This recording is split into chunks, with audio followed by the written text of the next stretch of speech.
Në raportimin para Komisionit Parlamentar për Punë të Jashtme, Ministrja për Dialog Edita Tahiri pohoi se janë gati për bisedimet e radhës me Serbinë në Bruksel. Bëri të ditur se delegacionin e Kosovës në këto bisedime do ta udhëheq kryeministri Isa Mustafa. Kumtoi edhe çështjet që do të diskutohen në fazën e tretë të bisedimeve me Serbinë.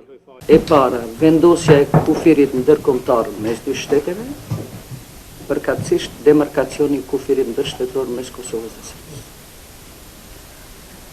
E dyta, respektimi i fqinësisë mes dy shteteve dhe mos ndërhyrja në sovranitetin e njëra tjetrës, përkatësisht ndërprerja e ndërhyrjeve të Serbisë në Kosovë në fushat tjera që nuk janë trajtuar, pra në fushat ku nuk janë shu strukturat paralele. E treta, vendosja e bashkëpunimit ndërshtetëror në fusha me interes sipas standardeve evropiane dhe euroatlantike. E katërta, reparacionet e luftës, garancit, do të thonë një traktat paqe apo një marrëveshje ligjërisht e obligueshme duhet ketë këto garanci. Njohja e shtetit pavarur dhe sovran të Kosovës nga ana e Serbisë. 2. Kushëzimi i antarësimit të Serbisë në Bashkimin Evropian me njohjen e pavarësisë Kosovës. 3.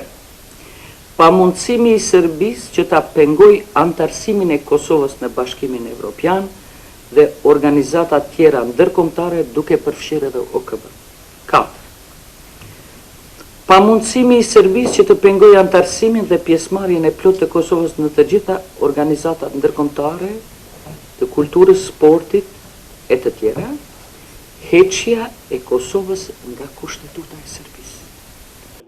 Vlerësimi i ministrës Tahiri se bazuar në marrëveshjet e arritura, dialogu Kosovë-Serbi mund të quhet historik, shkaktoi reagime të deputetëve të opozitës. Është pyetur dhe kritikuar për bisedimet në Bruksel.